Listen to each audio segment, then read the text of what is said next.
Nos últimos séculos, a gente tem visto uma discussão acirrada sobre quais seriam as melhores estruturas de governo ou de Estado que pudessem proporcionar às nações a melhor estabilidade, a maior prosperidade. A verdade é que essas discussões não são recentes e desde a antiguidade nós já temos diversos debates relacionados a quais seriam, as melhores estruturas políticas, econômicas, sociais, culturais que pudessem proporcionar todos esses bens a alguma nação. E a gente consegue perceber muito das premissas de diversas dessas estruturas acontecendo ali desde os primeiros impérios da Mesopotâmia. Então eu vou conversar um pouquinho sobre quais são essas estruturas e como que elas começaram a surgir e como que a gente não é tão inovador assim.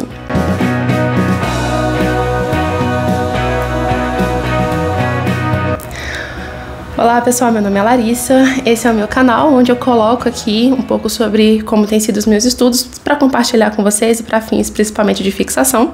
E eu vou retomar aqui com vocês as discussões que a gente teve no primeiro vídeo desse canal sobre como que foi a constituição, do que a gente hoje chama de civilização, que começou ali mais ou menos na região da Mesopotâmia, e a gente vai retomar de onde a gente parou, que no caso era a discussão a respeito da dinastia de Sargão, que foi aquele que primeiro conseguiu efetivamente construir um império na região da Mesopotâmia. Então, Sargão, o nome dele significa rei legítimo, e ele manteve, uma fama, de um grande rei, de um grande governador durante muitos milênios. O nome dele, foi utilizado por diversas lideranças, da mesma forma como a gente viu acontecer com o título de César. Então, isso demonstra, o quanto que ele foi realmente uma figura muito proeminente do seu tempo, e não apenas, naquele período, como também mais recentemente, a gente vê referências a Sargão, como, por exemplo, um desfile que o falecido ditador, Saddam Hussein, fez tentando associar o nascimento dele com o de Sargão, tentando ali trazer, tentando trazer ali para si a alcunha, de herdeiro desse grande período da região e tudo mais. E o que tem a ver essa questão do nascimento dele, Bom, a gente pode associar ela até um pouco com uma história bíblica de Moisés. Então conta-se, que Sargão teria nascido de uma sacerdotisa e que ela colocou ele num cesto, num rio, e esse cesto, foi andando ali pelo rio até chegar na região onde morava um homem que adotou o Sargão para ser seu filho, para ser seu herdeiro, e acabou ensinando a ele o ofício de hortelão. Acabou que Sargão então se tornou uma pessoa tão eficaz, tão ali competente no seu trabalho, que começou a trabalhar para o rei daquele período na cidade de Kish, chamado Uzababa. Bom, acontece que, como eu tinha dito no primeiro vídeo, dessa parte, desse assunto, existiam ali uma verdadeira troca de cadeiras em relação às lideranças, e à realeza que tinha dominância em determinadas cidades, e esse Uzababa, ele foi destituído por um conquistador, um proto-imperador que existia naquele período, que era o Lugal-Zagese. A gente conversou sobre ele no outro vídeo também. E acontece que o Lugal-Zagese, ele não permaneceu naquele lugar. Ele conquistou e acabou saindo, isso deixou um vácuo de poder. Acontece que o Sargão, ele era muito influente, ele conseguiu juntar ali uma milícia de simpatizantes e conseguiu dominar então a região de Kish, tomar para si a realeza daquela região. E no decorrer dos 11 anos seguintes, ele fez ali uma verdadeira epopeia de conquista, conseguindo ali trazer para si diversas cidades, inclusive conseguiu capturar o próprio Lugal-Zagese, eliminando ele, e conseguindo se estabelecer como o primeiro imperador, da região da Mesopotâmia, o primeiro grande imperador. Acontece que o Sargão, diferente de outros governantes, ele claro, tentou se colocar também, como uma entidade, de certa forma, um governante escolhido pelos deuses e tudo mais, mas ele tinha um ímpeto de se aproximar mais da população. Então, ele trouxe para si, ele trouxe para o seu governo uma tentativa de unificação dos povos, não trazendo mais aquela noção de eu vou conquistar para subjugar os outros povos da região, mas sim tentando unificar todos dentro de um corpo político, social, econômico, cultural que fosse ali unificado, e que tivesse ele como centro desse governo, E então o Sargão, ele vai tentar se dissociar dessa origem dele de Kish, vai construir uma capital chamada Acádia, tanto que a gente fala que esse é o Império Acádio, onde ele vai ali erigir as bases desse novo sistema, né, desse novo sistema de governo, econômico e tudo mais. Então, Sargão, ele vai trazer pra gente uma série de inovações. Ele vai ter tanto elementos em que a iniciativa privada, né, toma frente, consegue dar continuidade, né, dar prosperidade em termos mais econômicos, enquanto Sargão ele vai montar ali um corpo burocrático que vai fazer a gestão, né, de todo esse império e a multiplicidade de grupos sociais que existiam por ali, colocando, né, todo o seu poderio militar como mais ou menos uma base de unificação dos povos. Então, ele lançava, né, diversas excursões para essas regiões, onde ele poderia sempre manter todo mundo, né, coeso, todo mundo ali obediente àquilo que ele determinava. Ele colocou, inclusive, né, como deusa padroeira dessa cidade, de Acádia, a deusa Ishtar, que era a deusa da guerra e do amor. Isso é muito interessante porque, da mesma forma como tinha esse ímpeto militar na dinastia de Sargão, né, então ele realmente tinha esses entrepostos comerciais, então ele fazia a defesa disso por via militar e também, né, fazia todo tipo de coerção às revoltas que eventualmente surgiam de forma bastante intensa também, ou seja, né, trazendo esse elemento da guerra. Sargão também foi muito conhecido por ter sido um rei que incentivou bastante o desenvolvimento da cultura, do que a gente poderia considerar como ciência na época. Ele trouxe, né, diversos elementos unificadores na época, então a Ishtar, né, ser a deusa meio que padroeira da cidade faz todo sentido. E outro elemento, né, que reforça a importância desse processo de unificação que Sargão iniciou foi ele ter colocado a filha dele, que era uma sacerdotisa chamada Enheduanna, como a suma sacerdotisa daquela região, né? A suma sacerdotisa ali da Acádia e, portanto, da Mesopotâmia conquistada na época. E ela, então, foi a primeira pessoa a se identificar nos textos religiosos que eram escritos. Ela deu ali bastante ênfase à parte da literatura, da conservação da história, que já existia, né, desde aquele período. E ela também tomou para si a responsabilidade de fazer essa dispersão da política imperial nesse âmbito mais cultural e também meio que conseguindo conglomerar todas essas diferentes divindades que existiam em cada cidade em uma única prática confessional, né? Mas acabou que esse império, né, da Acádia acabou vindo à falência, porque, bom, para eles conseguirem, né, fazer essa conquista e conseguir fazer então essa dispersão desse poder, eles tiveram que utilizar bastante da força, né?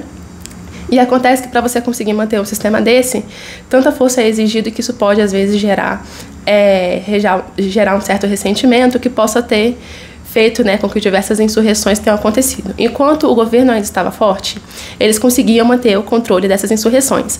Mas com o passar do tempo, e a gente sabe que os herdeiros, né, às vezes vão começando a degringolar e não apresentar as mesmas virtudes, né, por exemplo, que o seu fundador, que foi o Sargão, a gente começou a ter um enfraquecimento muito grande desse poder centralizado.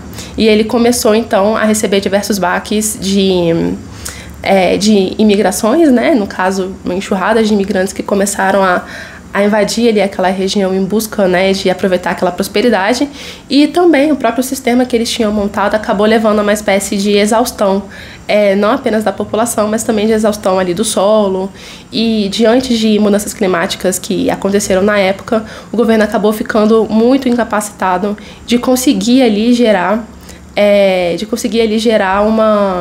uma garantia, né, de que esse plano político, econômico, militar, cultural e linguístico que eles tiveram conseguisse se manter firme, né, no decorrer dos séculos. Então eles acabaram sendo extintos após uma invasão de bárbaros gutis. Bom, a culpa disso acabou sendo atribuída aos deuses naquele período, né, isso era muito comum, porque existia uma espécie de seca que acabou acometendo ali aquela região, gerando uma extrema desertificação que durou por cerca de 300 anos. O transporte de cereais que acontecia na Acádia foi suspenso, né? E essa massa, né, de pessoas que eram dependentes desse sistema do governo acabaram, então, né, tendo uma grande instabilidade por conta dessa invasão de bárbaros também que eu tinha comentado, mas também por conta do êxodo que acabou se seguindo a esse período, justamente por conta, né, dessa fome intensa que aconteceu nesse período. Então, a entidade política que foi gerada por Sargão, ela não foi capaz de suportar todas as pressões, né, seja das invasões dos bárbaros, seja o êxodo da sua força produtiva por conta desse período de secas. Então, acabou que esse sistema realmente veio à falência. A gente teve outras lideranças surgindo, tentando tomar ali o lugar da recém-caída, né, dinastia do Sargão, mas a gente só vai realmente ver o povo sumério conseguindo retomar toda aquela região e fazendo de novo, né, valer a sua autoridade, a sua realeza na região da Mesopotâmia, lá por volta de 2100 a.C., né, um bom tempo depois, conseguindo ali, por meio de um líder militar chamado Utu-Egal, que conseguiu realmente expulsar os bárbaros gutis que estavam ali dominando a maior parte das cidades, né? E conseguiram então retomar aquela cidade e construir a partir daí mais um sistema político que herdou muita coisa dos acádios, né? Herdou muita coisa desse período, mas que também trouxe algumas inovações que o nosso autor, né, o escritor que a gente está usando aqui de referência, que é o Krivazek, ele vai falar pra gente que se assemelha bastante aos sistemas autoritários que a gente encontra, por exemplo, no século passado.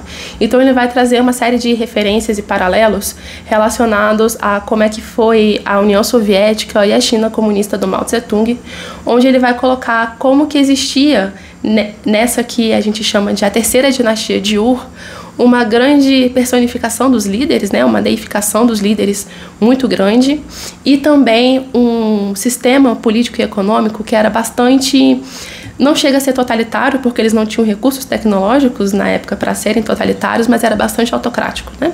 Então, muito poder era concentrado na mão do governo. Basicamente, todas as terras e os recursos pertenciam ao Estado e não à iniciativa privada, que basicamente não tinha mais tanta predominância como tinha, por exemplo, no governo de Sargão, no Império de Sargão, né, no Império da Cádia. E vai ser instituído, então, um domínio, né, que é um domínio bastante militarizado, né, bastante rígido também, bastante severo, numa espécie de complexo militar clerical muito parecido com o que a gente viu, né, no meu vídeo inicial sobre esse assunto, que era o período dinástico arcaico, né, que tinha também bastante essa configuração dessa aproximação entre militares e os religiosos da época, né, os sacerdotes da época. Bom, então, como o Estado ele era o dono das terras e dos recursos produtivos, o que acontecia é que os produtores, né, daquela região, os produtores agrícolas, de gado e etc., eles eram forçados, então, a pegar toda a sua produção e entregar a um sistema de distribuição que existia do Estado, que depois pegava aqueles recursos e distribuía para os diferentes grupos, né, para as diferentes famílias, como se fosse uma espécie de ração, né, como se fosse um conjunto ali de alimentos ali que eles recebiam, uma espécie de cesta básica que era distribuída. Acontece que essa distribuição ela não era totalmente igual, né? Aquela frase do George Orwell, né? Todos eram iguais, mas alguns eram mais iguais do que outros. Então aqueles que estavam, né, nas altas cúpulas ali do governo da terceira dinastia de Ur, eram aqueles que recebiam as melhores carnes, os melhores alimentos, os melhores tudo, né, vestimentas e tal, enquanto o restante da população recebia realmente essas rações, né, essa quantidade menor de alimentos, um pouco mais processado e tudo mais, né, mais voltado para grãos, com menos elementos de proteína e tudo mais. Acontece que essas pessoas, né, acabavam sendo vistas pelo governo apenas como criaturas, né, não sei, recursos que fornecem mão de obra diária. Então eles tinham que cumprir ali uma determinada cota de trabalho. E se eles não cumprissem, né, aquilo dali virava uma espécie de banco de horas, onde ia sendo acumulado o que eles precisavam pagar. Acontece que, como eles iam recebendo cada vez, né, virava meio que uma bola de neve, né, eles recebiam uma quantidade menor de recursos, produziam menos, e aí por conta disso eles depois acabavam, né, na ração seguinte recebendo menos recursos, ficando mais enfraquecidos, né, menos alimento. Isso virava uma bola de neve, eles iam acumulando cada vez mais horas, até que eles não tinham outra alternativa que não fosse, né, se vender como escravos, para tentar suprir ali toda a dívida que eles realizaram frente, né, frente a esse governo novo, né. E por conta disso, diversas insurreições aconteciam justamente porque, né, os escravizados estavam aumentando cada vez mais E essa era uma dinastia que também que era bastante dura, que era bastante agressiva, né, bastante violenta. Então, realmente, essas sociedades totalitárias, né, essas sociedades autoritárias, elas acabavam exigindo ali métodos de controle social que eram muito pesados. Isso gerou essas insurreições que levaram ali à queda dessa dinastia, né? Eles duraram ali mais ou menos em torno de 100 anos, justamente porque a perda, né, da paciência e da confiança da população em relação a esses governos foi ali sendo arruinado aos poucos, né, sendo corroído aos poucos, e por conta desses diversos conflitos, principalmente os conflitos relacionados à sucessão, eles foram fazendo com que os recursos daquela região fossem sendo esgotados e que os imigrantes que antes entravam ali pacificamente, né, e redobravam essa força de trabalho, eles acabaram se voltando contra a Suméria com bastante força, né, dando abertura para que outras invasões bárbaras pudessem acontecer e levando, então, com que uma dessas cidades revoltosas marchasse contra, né, essa cidade de Ur, essa capital de Ur, tomando a realeza e fazendo com que essa dinastia que tomava conta, né, essa terceira dinastia que tomava conta ali com mãos de ferro daquela região, acabasse tendo seu fim e dando início a dois sistemas de governo que herdam de alguma forma, né, essa parte principalmente do que eles conseguiram construir, do que se foi construído em termos de civilização com a Cádia, mas que acabam rechaçando esse sistema que foi erigido pela terceira dinastia de Ur. A gente vai ter basicamente essa região sendo dividida em duas potências, né? Uma que é a Babilônia, que é esse império que acaba de surgir, que a gente vai comentar a partir de agora, e outra mais ao norte, que é o império da Assíria, que ela vai demorar um pouquinho mais para se constituir como império, mas aí a gente vai chegar lá já já. Bom, então agora a gente teve essa nova enxurrada de imigrações, agora de amoritas, né, e não mais de gutis, como tinha sido anteriormente. Eles eram chamados de ocidentais. E essa invasão ela foi então avassaladora, né, primeiro pacificamente e depois de forma mais incisiva. Então essa dinastia que existia, né, na terceira Ur, ela acabou não conseguindo dar conta, até por conta de toda a exaustão dos recursos que existiam e todas as revoltas populares que eram muito intensas por conta do autoritarismo que existia nesse governo. Então a gente teve, né, uma espécie de mistura desses novos povos bárbaros, né, na visão deles, que estavam chegando ali, e aquele sistema que já existia, né, com aquelas etnias que já existiam e que tinham uma unidade cultural, social, religiosa, econômica e tal, proporcionada pela herança da Cádia. Então essa mudança, né, essa diversidade que existia em termos de etnias e de grupos sociais, ela acabou levando à construção de uma nova ordem social que exigiu ali um sistema político, basicamente um sistema judiciário, que fosse bastante rígido também.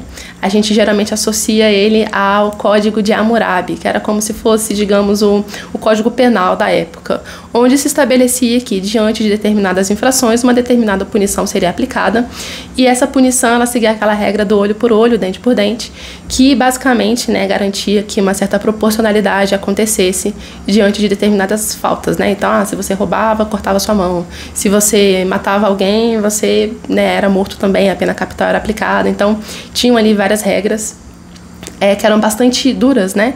E a gente pode imaginar por quê, né? O autor ele vai falar pra gente que isso aconteceu porque, como existia essa multiplicidade de culturas, acaba que a linguagem da violência é uma que todo mundo compreende.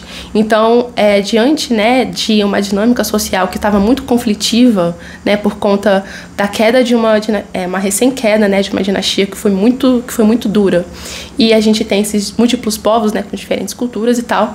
Então, a criação dessa linguagem universal que tentasse colocar ordem em toda aquela diversidade, colocar ordem em todos aqueles conflitos, foi o que acabou levando, né, à construção de um dos sistemas jurídicos mais populares que a gente conhece, justamente pelo tempo, né, existe há muitos milênios, e porque em alguns elementos a gente acabou absorvendo um pouco dessa lógica, pelo menos, de fazer um sistema jurídico que fosse universalizado, aplicado a todos de forma equânime e tudo mais.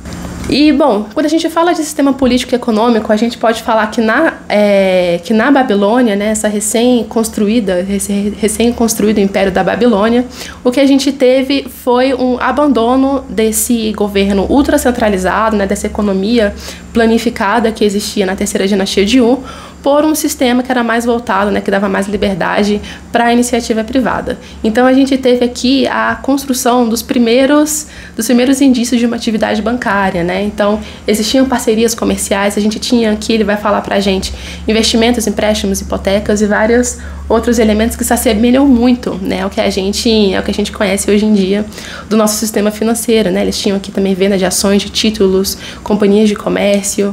Então era muito interessante como que eles fizeram ali uma espécie de protocapitalismo mercantilista. Então era tudo muito voltado para o comércio e a esse relacionamento de trocas, esses relacionamentos de trocas que existiam, né, entre essas diferentes companhias de comércio e tudo mais, né. E o problema, né, desse novo sistema econômico é que, se por um lado, né, na terceira dinastia de U, a gente tinha as pessoas se escravizando para os estados, aqui a gente tem também um processo de escravização da população por conta do problema do endividamento financeiro. Então a gente teve uma redução de muitas pessoas à verdadeira penúria, assim, e a gente não tinha essa distribuição, nem que fosse super básica, né, essa distribuição dessas rações para toda a população. Então aqueles que estavam, né, numa situação financeira mais delicada, eles realmente ficavam numa situação de miséria terrível, assim. Então a gente pode dizer que a defasagem entre os grupos, né, que existiam, era muito grande, justamente por conta da forma como esse sistema estava construído na época. Acontece que eles conseguiram manter um maior controle, né? Eles conseguiram manter uma maior estabilidade. Então esse Império da Babilônia, ele durou cerca de 3 vezes mais do que a terceira dinastia de U, não? Então a primeira durou mais ou menos uns 100 anos, enquanto o Império Babilônico durou por três séculos, né? E isso pode ter acontecido por diversas razões, né? Talvez o sistema econômico tenha sido mais estável, e isso pode ter acontecido também por conta das diversas medidas populistas que eram adotadas. Na anterior, a gente também tinha diversas medidas populistas quando as insurreições ficavam ali muito afloradas, né? E aqui não era diferente. Eles só fizeram isso, né, adaptado para essa nova circunstância. Então, uma medida que era muito comum que novos imperadores fizessem, né, era o perdão dessas dívidas, né? Então, o novo imperador chegava e ele fazia o perdão de todas as dívidas, e quando a coisa ficava muito feia, né, isso acabava trazendo um certo alívio, um certo respiro para aquela população que estava meio sufocada também, né? Começando a ficar muito sufocada. Eles também trouxeram, né, diversos avanços culturais, científicos. Então, como eles tinham essa cabeça de mais mercantil, né, mais de comércio e tal, eles eram bastante orientados para coisas que fossem muito racionais, muito matemáticas. Então, eles erigiram aqui o princípio do que a gente poderia chamar de um método científico, onde eles realmente tinham, né, essa preferência por fazer ali metodologias, classificações das coisas. Então a gente percebe que as primeiras teorias que a gente tem de notação musical surgiram com eles, isso 1000 anos antes dos pitagóricos, dos platônicos, né, que contribuíram bastante nisso. A gente tem também listas de taxonomia classificando animais e plantas que eles tinham acesso naquele período. E a gente também tinha uma espécie de crença em presságios, né? Então eles analisavam animais e plantas que fugiam do padrão e tentavam a partir dali tirar presságios de se o governo vai ser bom, se não vai, se você vai ter prosperidade ou não, se você vai ter filho homem ou não. Então isso mostra como é que eles tinham essa noção de causa e efeito da realidade muito forte, que levou também, né, além de todas essas conquistas, outros avanços como na área da medicina, principalmente. Mas é bem interessante ver como que a própria estrutura, né, social e econômica ajudou a influenciar a forma como a própria mentalidade do povo era naquele período. Mas essa dinastia da Babilônia acabou sendo levada ao declínio também, né? Acabou sendo destituída. Então, depois de Hammurabi, né, que foi quem fez esse código, a gente teve outros reis dessa mesma linhagem que acabaram não dando conta, né, de dar continuidade a essa estrutura social, econômica e política que foi construída. Então, a gente teve, mais uma vez, invasões de novos povos bárbaros que queriam usufruir um pouco daquela prosperidade que existia na Babilônia, principalmente os hurritas e os cassitas, né, que que avançaram contra o território, se apossando de diversas cidades ali ao redor da capital. E diante do enfraquecimento do poder central, mais uma vez, né, por conta desses próximos herdeiros que não foram capazes de manter, né, de dar continuidade ao sucesso dos seus antecessores, a gente consegue perceber, né, os arqueólogos perceberam que diversas ligações terrestres que existiam entre os entrepostos comerciais, eles foram desarticulados e foi perceptível quanto que a vida ali naquela região foi se tornando cada vez mais insustentável. Então, a população, a gente teve um verdadeiro êxodo urbano, né, então as pessoas saíram das regiões das cidades e foram para os campos, e o golpe final, né, veio justamente quando o reino dos hititas invadiu a Babilônia, né, e acabou destituindo aquela realeza babilônica, levando então, né, uma série de pilhagens e outros saques que aconteceram ali. Porém, né, eles não permaneceram no local, né, eles meio que desprezavam a herança cultural, política que existia, né, da Acádia, das dinastias anteriores, da própria Babilônia. Então, eles simplesmente saquearam e foram embora. E os cassitas, que eram outro grupo de imigrantes que também começaram a adentrar na região da Mesopotâmia, foram aqueles que acabaram mantendo o domínio da realeza da Babilônia, né. Eles ficaram lá, então, em torno de 400 anos, né, dominando aquela região. E eles tinham um perfil que não era tão arrojado quanto os babilônicos, né? Eles não eram tão voltados para essa questão de comércio, para expansão e tudo mais. Eles eram um pouco mais conservadores, mais retraídos, eles só queriam garantir a sobrevivência. Então a gente não tem, né, tantas informações em relação a grandes feitos que fossem associados a esses povos cassitas, né, dominando ali a região da Babilônia. E, bom, agora que a gente falou um pouquinho do sul, a gente vai subir para o norte, onde a gente vai falar sobre o Império Assírio. O Império Assírio, né, que tinha como capital a cidade de Assur, eles não tinham essa característica de sei lá, chegou o governante X e aí começou o império. Na verdade, eles tiveram ali uma escalada, né, quase que convulsões sociais, que foram forçando eles a formar e a construir um império, e eles se tornaram um império bastante particular, né? Algo que a gente pode, por exemplo, começar a elencar em relação à Síria é que se a terceira dinastia de U parecia com os regimes ditatoriais do século passado e a Babilônia parecia o período mercantilista que a gente associa muito ao início da modernidade, a gente teve isso mais associado com a Babilônia, agora a gente tem mais esse império do norte, né, o império que tinha a capital Assur, e eles tinham esse elemento que puxava mais para a Idade Média, né? Porque como a gente teve esse êxodo muito grande de pessoas desses centros urbanos, a gente começou a ter diversos locais, né, que tinham esses produtores, que tinham essas lideranças localizadas, e eles começaram a formar um sistema bastante abrangente que tinha, cada um, né, tinha ali a sua autonomia, mas que eles foram meio que sendo levados a se unir em uma força ali política e econômica que fosse mais política estratégica, né, que fosse um pouquinho mais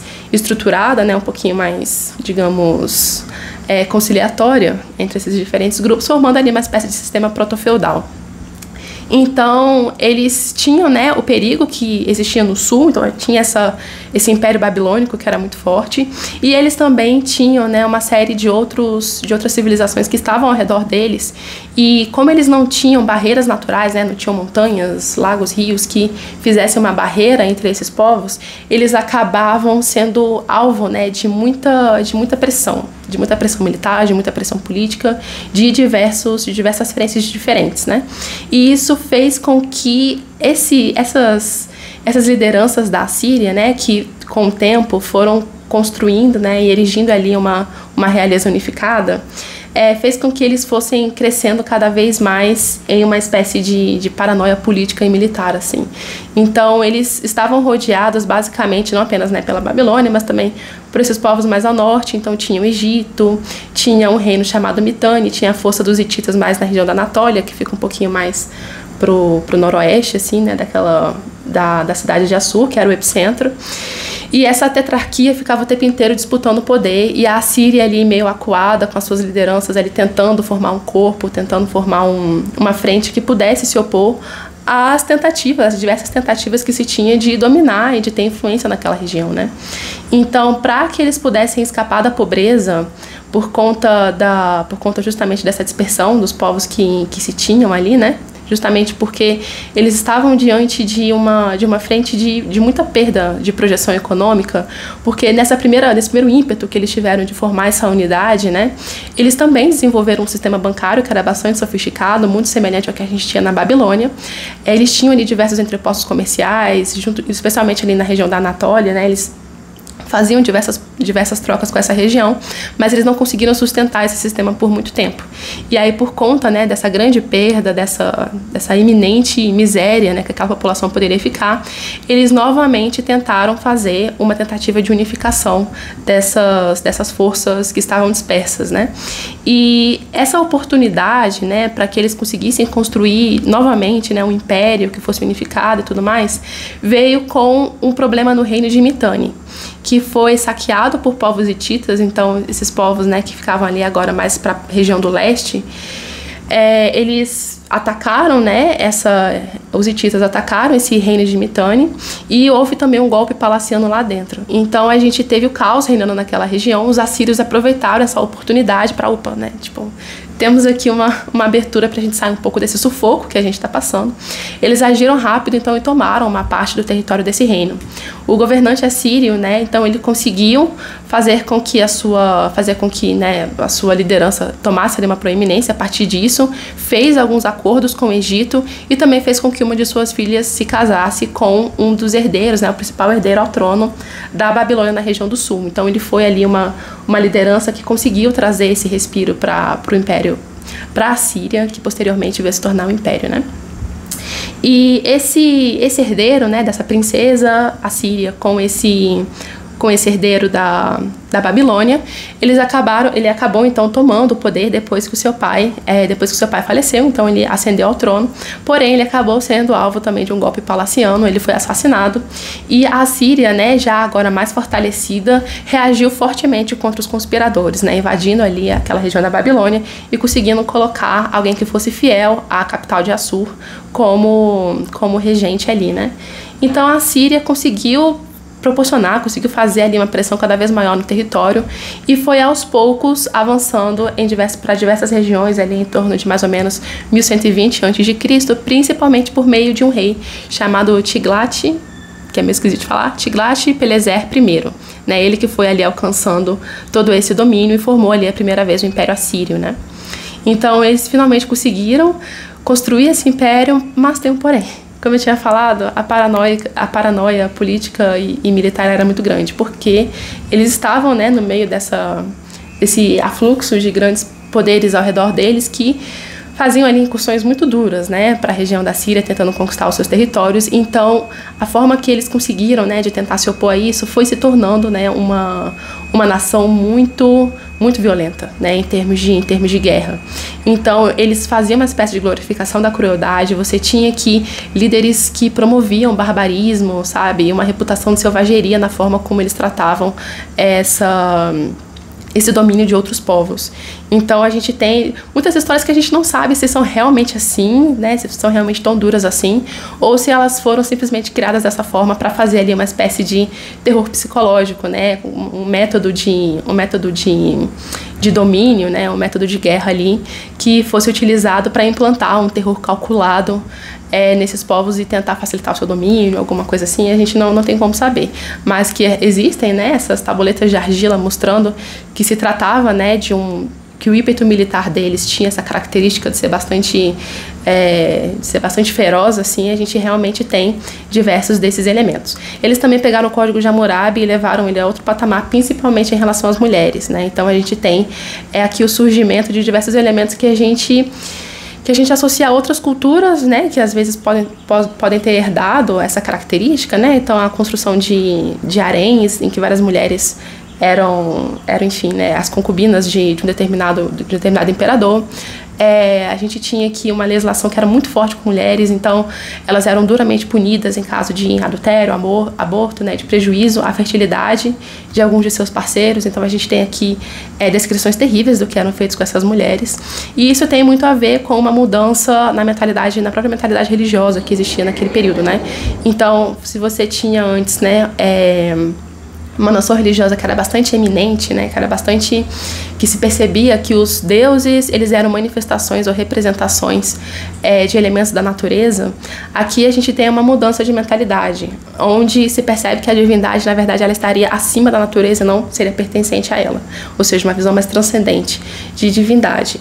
E isso fez com que a natureza fosse desacralizada, e como o ser humano tinha sido também, na visão deles, né, criado à imagem dos deuses, ou desse Deus, né, ela também seria, né, estaria acima da natureza. A questão, e de por que isso impactou as mulheres, é porque nós mulheres a gente tem, né, essa característica que nos aproxima muito de uma associação com a natureza, né, essa questão de a gente ter ciclos que acabavam, né, trazendo esse vínculo.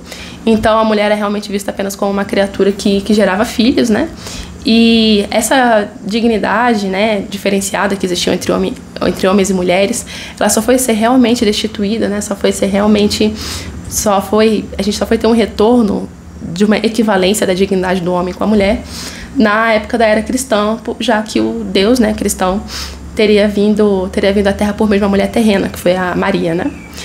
E então até esse período a gente teve aqui uma forma de raciocínio que levava a essa ideia de domínio da natureza, de subjugação de outros povos à forma que eles consideravam mais ideal.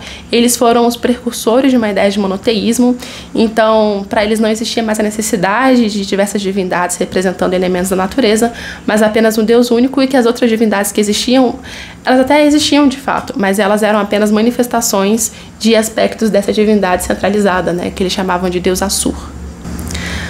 Bom, mais uma vez a gente tem a questão dos fluxos migratórios surgindo aqui como um elemento de pressão, né? Um elemento que eventualmente veio a trazer crise para esse império da Assíria.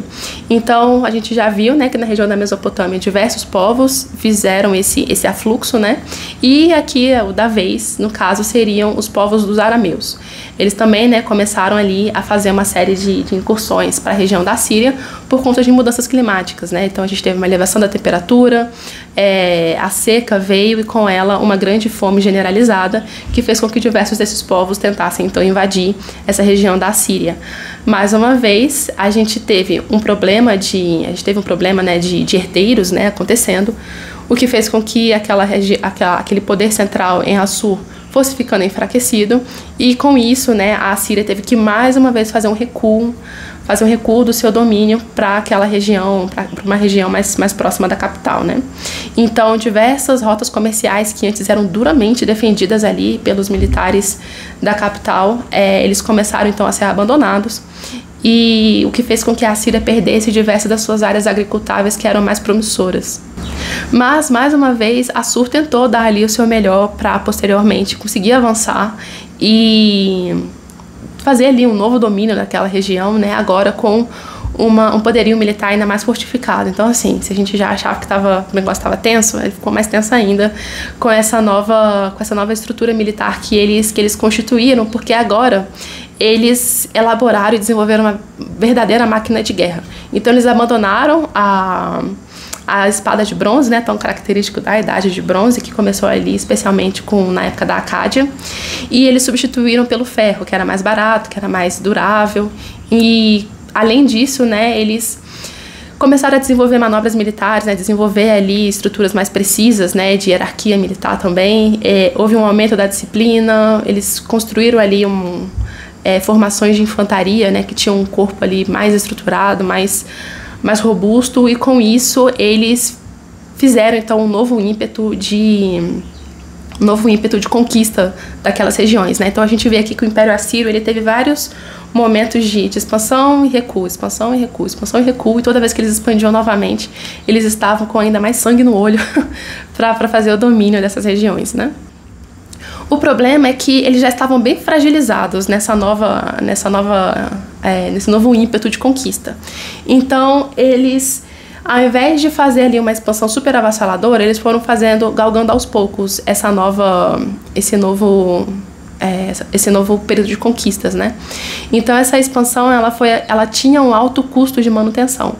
Então eles estabeleceram uma espécie de esquema de pirâmide, assim. Então toda vez que eles conquistavam uma nova região, eles faziam ali a pilhagem daquela região, claro, para conseguir fazer a manutenção dos exércitos, e também colocavam impostos para que eles pudessem ali continuar mantendo aquele ímpeto de expansão para outros lugares.